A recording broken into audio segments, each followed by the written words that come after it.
Assalamualaikum warahmatullahi wabarakatuh. Perkenalkan, nama saya Ainun Asmawiyah.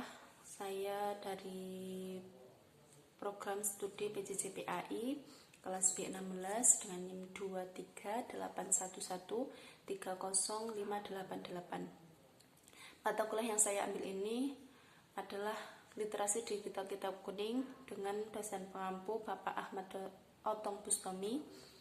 Dan pada kesempatan ini saya akan membahas tentang adab-adab al-muta'alim atau adab-adab seorang penuntut ilmu berdasarkan kitab Bidayatul Hidayah karangan Imam Al-Ghazali. Selain itu, saya juga akan menjelaskan penggunaan kamus Al-Ma'ani, Google Translate, Google Lens untuk membantu memahami teks Arab terkait dengan topik ini, beserta contoh aplikasinya dalam beberapa kata dan kalimat. Dan di akhir saya akan menyimpulkan pembahasan kita hari ini.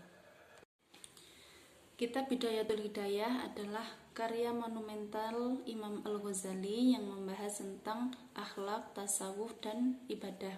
Kitab ini terdiri dari 3 bagian. Yang pertama, adab taat kepada Allah, meninggalkan maksiat, dan adab bermuamalah dengan Allah serta sesama manusia. Pada bagian adab al-muta'alim, Imam Al-Ghazali menekankan pentingnya adab atau etika bagi seorang penuntut ilmu.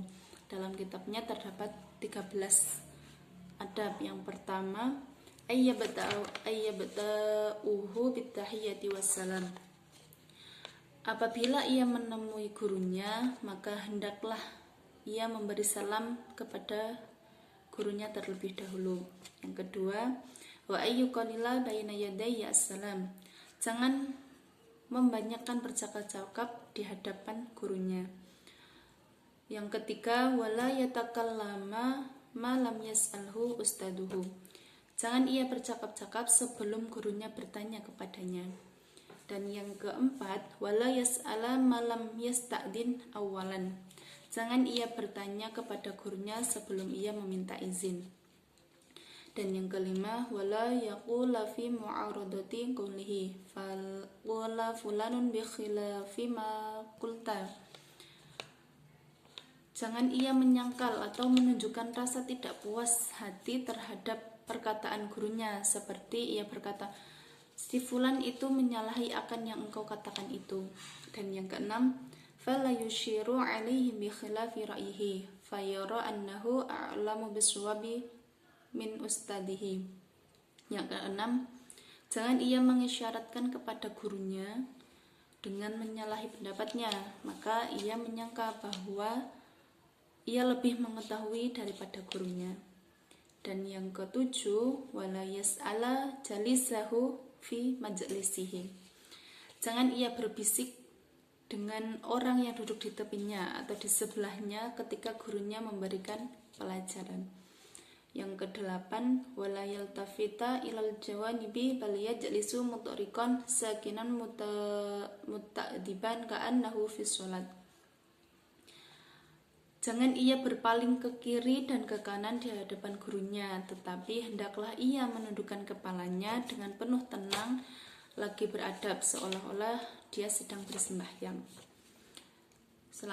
Selanjutnya yang nomor 9, wala yuksiru alaihi as-su'ala 'inda malalihi. Jangan ia membanyakkan soalan kepada gurunya ketika ia letih. Yang ke-10, wa idza qama lahu. Apabila gurunya berdiri, hendaklah ia berdiri untuk menghormatinya. Seterusnya yang nomor 11, wala yatba'ahu bikalamihi wa su'alihi. Jangan mengikuti gurunya dengan perkataan atau soalan ketika ia bangkit dari majelisnya. Yang nomor 12, wala yas'alahu fi tariqihi ila ayyabluqa ila manzilihi. Jangan bertanya kepada gurunya di tengah jalan sehingga ia sampai ke rumahnya atau di tempat duduknya. Yang ke-13, wala yusi'a adzanna bihi fi af'alin dhahiruha munkaratun mindahu fahuwa a'lamu bi asrarihi.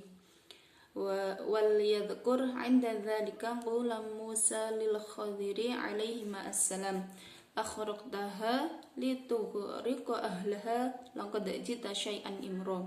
Surat Al-Kahfi ayat 71. Jangan buruk sangka terhadap gurunya apabila ia melihat gurunya mengerjakan sesuatu pekerjaan yang pada zahirnya menyalahi ilmunya, tapi bukan menyalahi agama. Maka gurunya itu adalah lebih mengetahui dengan rahasia segala perbuatannya. Dalam hal ini, hendaklah ia mengingati akan perkataan Nabi Musa alaihissalam bagi Nabi Khidir alaihissalam, seperti yang disebutkan dalam Al-Quran Surat Al-Kahfi ayat 71 yang bunyinya qala akhraqtaha litughriqa ahlaha laqad ji'ta syai'an imra. Artinya, berkata Nabi Musa kepada Nabi Khidir, apakah engkau rasakan kapal ini untuk engkau menenggelamkan semua penumpangnya? Sesungguhnya engkau telah melakukan satu perbuatan yang mungkar. Wa kaunuhu mukhti'an fi ingkarihi i'timaran ala zahirihi. Maka hendaklah ia mengingati bahwa sebenarnya dia yang tersalah pada keingkarannya itu, karena ia hanya memandang hukum yang zahir pada sisinya saja. Selanjutnya saya akan menjelaskan tentang penggunaan Kamus Al-Ma'ani, Google Lens, dan Google Translate. Yang pertama, Kamus Al-Ma'ani. Kamus Al-Ma'ani adalah kamus daring yang sangat membantu dalam menerjemahkan kata atau frasa dari bahasa Arab ke bahasa Indonesia atau sebaliknya. Cara penggunaannya cukup mudah. Kita tinggal mengetik kata yang ingin dicari seperti yang saya perlihatkan di video. Misalnya saya mencari kata al-muta'alim.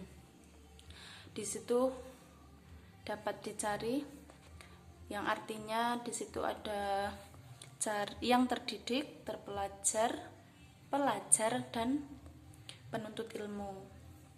Di situ sudah langsung tertera arti dari kata al-muta'alim tersebut.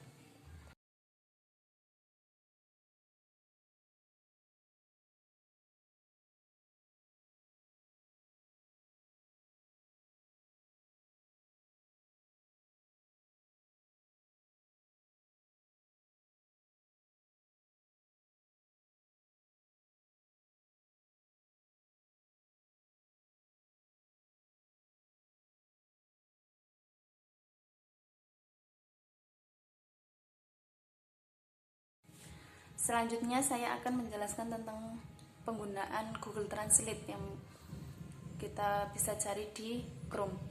Google Translate sangat membantu untuk menerjemahkan kalimat dan paragraf ketika kita bisa mengetik atau menyalin teks Arab lalu memilih terjemahan ke bahasa Indonesia. Contohnya saya beri contoh. Kita cari dulu Google Translate di browser atau di Chrome, lalu cari kata apa yang akan diterjemah. Saya pakai bahasa Arab yang menggunakan topik dari yang saya jelaskan tadi, dari Bidayatul Hidayah, menggunakan kalimat ayyabda'uhu bitahiyati wassalami. Kita cari di sini. Di sini artinya untuk memulai dengan salam, maksudnya itu berarti seorang pelajar ketika ingin bertemu dengan gurunya memulai dengan salam terlebih dahulu. Gitu.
Kesimpulan dari materi ini yaitu adab al-muta'alim menurut Imam Al-Ghazali dalam Bidayatul Hidayah adalah fondasi utama bagi keberhasilan seorang penuntut ilmu.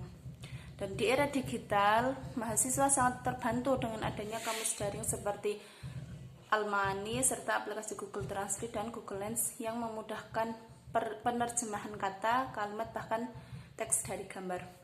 Penggunaan teknologi ini sangat mendukung proses pembelajaran bahasa Arab, meski hasil terjemahan tetap perlu dikoreksi manual untuk memastikan akurasi makna. Semoga penjelasan ini bermanfaat dan dapat memotivasi kita semua untuk terus menuntut ilmu dengan adab yang baik, serta memanfaatkan teknologi secara bijak. Terima kasih atas perhatiannya. Wassalamualaikum warahmatullahi wabarakatuh.